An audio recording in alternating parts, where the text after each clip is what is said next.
Hello दोस्तों, तो कैसे हैं आप सब।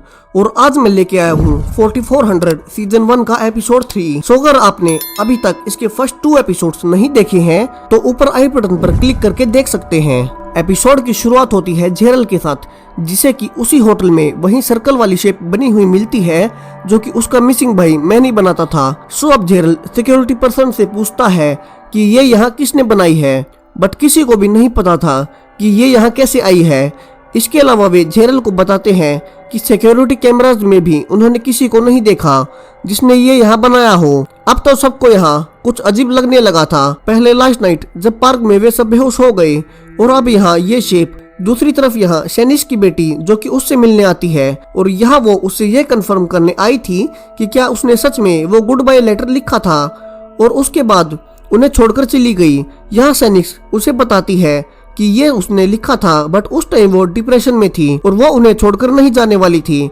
और इतना कहकर वो अपनी बेटी से गले लगने लगती है, बट जैसे ही वो उसे छूती है तभी सैनिश को उसकी मेमोरीज दिखने लगती है, जिसे कि वो काफी शौक होती है कि वो ऐसा कैसे कर पा रही है। अब इसी बीच उसकी बेटी उससे नाराज होकर वहाँ से चली जाती है कि उसकी माँ उसे छोड़कर जाने वाली थी, और सैनिश वहीं रोते हुए रह जाती है। अब यहाँ लेडोना मिल्ड्रेड और हेडन को अपने बारे में बता रही थी कि कैसे वो 2015 में एक रियलिटी शो में काम करती थी, जैसे कि अपने इंडिया में स्पिट्सविला या रोडीज होते हैं। और एक दिन जब शूटिंग पर उसने काफी ज्यादा ड्रिंक कर रखी थी, तब वो नशे में वायर्स में उलझकर बिल्डिंग के टॉप से नीचे गिर गई, और गिरते हुए ही वो उस ग्रीन सर्कल के जरिए यहाँ आ गई। सो बेसिकली अगर वो ग्रीन सर्कल नहीं होता तो आज वो जिंदा नहीं होती। अब यहाँ मिल्ड्रेड को ये नहीं पता था कि रियलिटी टीवी शोज क्या होते हैं, और हेडन को तो ये भी नहीं पता था कि टीवी क्या होता है, क्योंकि वो और ज्यादा पुराने टाइम से था। अब तक यहाँ उसी होटल के बाहर बहुत से लोग जुड़ना शुरू हो चुके थे और गवर्नमेंट के खिलाफ प्रोटेस्ट कर रहे थे कि इन लोगों को यहाँ डिटेन क्यों किया गया है।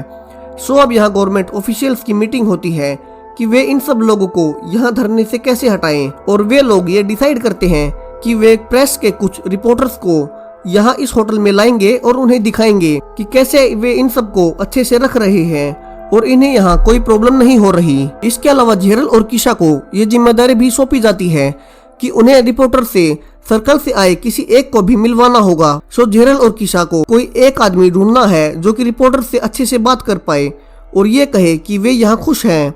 अब जेरल और किशा इसी के लिए सब लोगों से बात करना शुरू करते हैं कि किसे वे रिपोर्टर्स के सामने ला सकते हैं, और वो उन्हें ये यकीन दिलाए कि उनके साथ यहाँ कोई जोर जबरदस्ती नहीं हो रही है। बट कोई भी उनकी बात मानने को तैयार नहीं था, क्योंकि वे सब भी यहाँ काफी दुखी थे। बट लास्ट में लेडोना उनसे मिलती है और इस शर्त पर उनका साथ देने को बोलती है कि इसके बाद वो लोग उसका मोबाइल फोन उसे लौटा देंगे जो कि उन्होंने पार्क में उससे लिया था जब वो यहाँ बाकी लोगों के साथ उस सर्कल से आई थी। अब चूंकि लेडोना पहले रियलिटी शोज में भी काम करती थी, सो उसके पास प्रेस हैंडल करने का अच्छा एक्सपीरियंस था। सो किशा और जेरल उसे सिलेक्ट कर लेते हैं और उसे कहा जाता है कि इस मीटिंग के बाद से उसे उसका फोन वापस दे दिया जाएगा। दूसरी तरफ यहाँ सैनिश की बेटी घर जाकर उसके पिता से कहती है कि आज वो अपनी माँ सैनिश से मिलने गई थी और उसने उसे बताया है कि वो लेटर उसने पहले लिखा था। सो वो अपने पिता से वो लेटर उसे दिखाने को कहती है। सो उसका पिता वो लेटर उसे दे देता है और फिर वे दोनों सैनिश से मिलने वापस जाने लगते हैं। अब दूसरी तरफ होटल में लेडोना प्रेस से मिलने के लिए रेडी हो रही थी कि तभी वो याद करती है कि एक नेकलेस वो अपने गले में पहना करती थी, और तभी उसे अपने गले में वही नेकलेस मिलता है, जिसे छूने पर वो पाती है कि ये तो सिर्फ एक प्रोजेक्शन है। और यहाँ उसे अपनी सुपर पावर पता चलती है कि वो चीजों के प्रोजेक्शन बना सकती है जो कि देखने में बिल्कुल सच जैसे लगते हैं। अब चूंकि मीडिया यहाँ आने वाली थी, सो इस होटल को अच्छे से साफ किया जा रहा था, जहाँ पुलिस अचानक से नोआ को वहाँ से बाहर ले जाने लगती है। तो नोआ बाकी लोगों को बताता है कि दरअसल वो एक ट्रांसजेंडर है और उसे कुछ दवाइयों की जरूरत थी। सो जब पुलिस को यह पता चला तो वे उसे बाहर ले जा रहे हैं और अब शायद उसे बाहर ही कहीं ले जाया जाएगा। अब डॉक्टर एंड्रे ये सुनकर काफी अजीब बिहेव करता है कि नोआ एक ट्रांसजेंडर है, और ऐसा वो क्यों करता है इसका रीजन हमें नेक्स्ट एपिसोड में पता चलेगा। अब डॉक्टर एंड्रे उसे जाने से पहले कहता है कि उसे बाहर किसी के सामने गलती से भी गाना नहीं गाना है, वरना सबको उसकी इस पावर के बारे में पता चल जाएगा। और इसके बाद नोआ को पुलिस वाले वहां से ले जाते हैं। अब मीडिया यहाँ आ चुकी थी और सिर्फ लेडोना को उनसे मिलवाया जाता है, जहाँ लेडोना उनसे कहती है कि उन्हें यहाँ अच्छे से रखा जा रहा है और उन्हें यहाँ कोई प्रॉब्लम नहीं है। इसके अलावा इन्वेस्टिगेशन पूरी होने पर इन सबको वैसे भी छोड़ ही दिया जाएगा। सो यहाँ सब कुछ ठीक रहता है और ये न्यूज हर जगह पहुंच जाती है। अब इन सब के बाद लेडोना ऑफिशियल्स के पास जाती है और अपना फोन वापस मांगती है, बट वे उसे यह कहकर मना कर देते हैं कि सिक्योरिटी के लिए वे ऐसा नहीं कर सकते। जहां लेडोना काफी गुस्से में उनसे कहती है कि उनकी डील हुई थी और इसी के लिए उसने इतना बड़ा झूठ बोला है मीडिया के सामने, और वो गुस्से में वहां से चली जाती है। अब सैनिस के मिलने के लिए उसका हस्बैंड लोगन और उसकी बेटी मराया आती हैं, जहां मराया उसे उसका लेटर पढ़कर सुनाती है और सैनिस उसे कहती है कि ये उसने पहले लिखा था और वो उन्हें छोड़कर कहीं नहीं जाने वाली थी।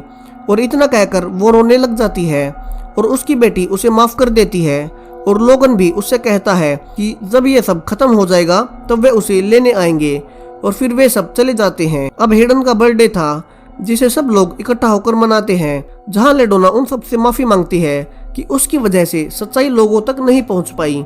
यहाँ बाकी सब उसे माफ कर देते हैं। अब नेक्स्ट डे लेडोना छुपकर मेन ऑफिस में पहुंच जाती है और सारे सीसीटीवी फुटेज को सैनिस की बेटी मराया के फोन पर भेज देती है और उससे ये कहती है कि इन सब क्लिप्स को वो वायरल कर दे, जिससे लोगों को उनके साथ हो रही बदतमीजी का पता चल सके। और मराया ऐसा ही करती है और ये एपिसोड यहीं खत्म हो जाता है। अब इसके बाद क्या होता है ये जानने के लिए इसका 4th एपिसोड जरूर देखें, और अगर आपको ये वीडियो पसंद आया हो तो इसे लाइक जरूर करें और हमारे चैनल को सब्सक्राइब कर हमें अप्रिशिएट करें। तब तक के लिए मैं मिलूंगा आपसे अगली बार। बाय।